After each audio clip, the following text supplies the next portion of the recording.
Bonjour et bienvenue, vous écoutez De l'huile dans les rouages, le podcast de vulgarisation dédié à l'amélioration continue. Je suis Nicolas Frébourg et pour ce 58e numéro, je vais présenter le QQO-QCP. Qu'est-ce que c'est encore que cette horreur imprononçable ?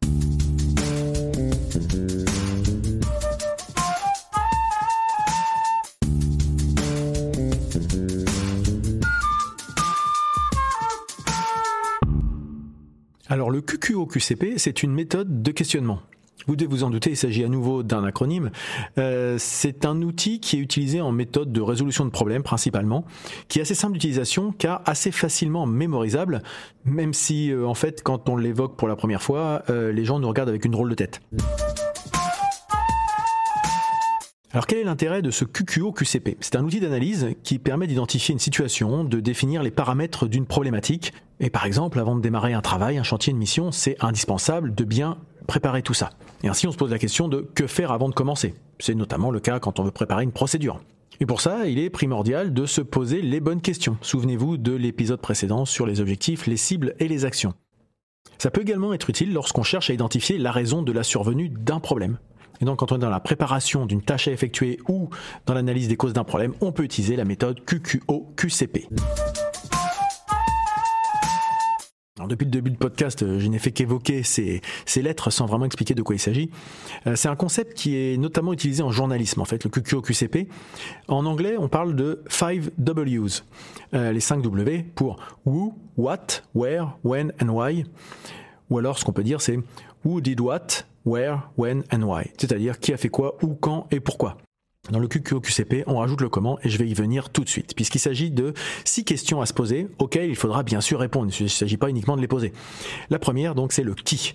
Qui est concerné par la situation ou le problème ? Qui en est à l'origine ou qui en subit les conséquences ? Avec qui ? Pour le compte de qui ? Etc. Voilà le type de questionnement qu'on veut avoir avec ce premier mot. Le second, c'est quoi ?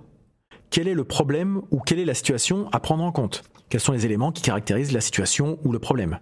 Avec quoi ? En relation avec quoi ? Voilà, vous comprenez un petit peu le déroulement, la méthodologie qu'on veut mettre en place. La troisième question, c'est où ? Où se manifeste notre problème ? Où se déroule la situation ? Que ce soit un lieu physique ou au niveau d'un processus, par exemple. Ensuite, on passe à quand ? À quel moment le problème apparaît ? Depuis quand ? Quand doit-on intervenir ? Et donc, ce que j'évoquais tout à l'heure, ce qui n'apparaît pas dans la méthode anglaise, c'est le comment. Comment se manifeste le problème ? Comment procède-t-on ? Avec quels moyens ? Dans quelle mesure ? Et ce C, finalement, est aussi parfois doublé avec le combien. Voilà. Ça peut être aussi quelque chose qu'on peut retrouver. Et enfin, la dernière question à se poser, c'est pourquoi ? Pourquoi le problème apparaît ? Quelles en sont les causes ? Ou pourquoi fait-on cela ? Voilà donc les 6 questions à se poser. L'ordre importe assez peu, finalement. En revanche, il est primordial de toutes les passer en revue. Alors, dans quel type de cas concret peut-on utiliser le QQO-QCP ? Je l'évoquais tout à l'heure, pour faire de la résolution de problèmes. Je vais prendre un exemple, un dysfonctionnement récurrent au niveau d'une ligne de production, et on déroule le questionnement. Qui ? La réponse, les opérateurs de la ligne et leurs responsables. Quoi ? Un défaut de qualité des pièces produites. Où ? Sur une ligne particulière ou de manière généralisée sur un site de production, c'est là qu'on va définir où se situe la problématique qu'on rencontre. Quand ? Par exemple, en milieu de semaine. Comment ?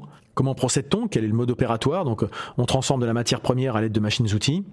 Et en fait, on se pose la question du pourquoi. Pourquoi a-t-on ce dysfonctionnement récurrent ?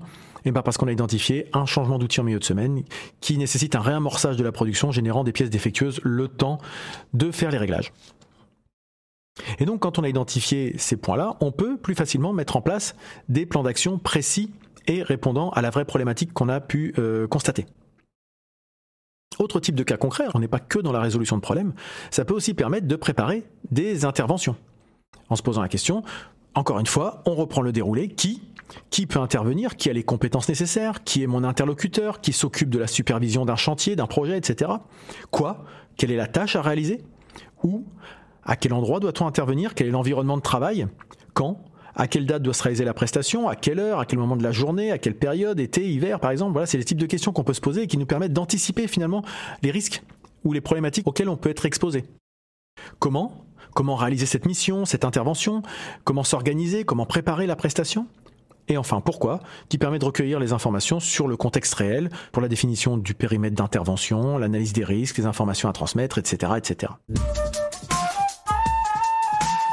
Et finalement, ce QQO-QCP, c'est applicable à de nombreux domaines, au sein d'une entreprise, mais aussi dans le monde associatif, pour lancer un projet, comme je disais, résoudre des problèmes, mais aussi, pourquoi pas, à décliner pour un entretien d'embauche, en définissant bien le contexte du poste, par exemple, mais aussi pour faire de la prospection de clients, l'étude d'un marché, de la concurrence, en conduite de réunion. Vous voyez, c'est un outil qui est déclinable finalement en fonction de vos besoins, vos attentes. Vous pouvez trouver des solutions et vous voyez, c'est pas un outil très très lourd. 6 questions à poser, quelques éléments de réponse et ça vous permet de bien baliser finalement une problématique. Voilà donc ce que je pouvais vous dire pour présenter le QQO-QCP. Vous pouvez aller trouver plein de ressources sur internet, c'est pas ce qui manque. Donc QQO-QCP, voilà, en tapant tout ça, vous allez facilement trouver les informations nécessaires, que ce soit des vidéos, des articles de blog, peut-être même d'autres podcasts. Oui, d'ailleurs, je peux vous inviter à aller écouter le podcast d'Élodie Lermite, du podcast Jeudi-Line, qui a fait un podcast à ce sujet également, si vous voulez avoir une autre approche, une autre façon de présenter les choses, une autre voix.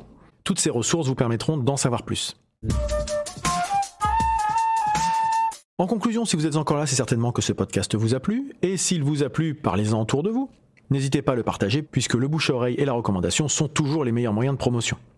Si vous voulez continuer avec moi cette discussion, on se retrouve sur les réseaux sociaux, sur le site web ou sur le serveur Discord de l'huile dans les rouages dédié à l'amélioration continue. Vous retrouverez toutes les ressources en lien dans les commentaires de cet épisode. Il me reste à vous souhaiter de passer une très bonne journée, et je vous dis à bientôt.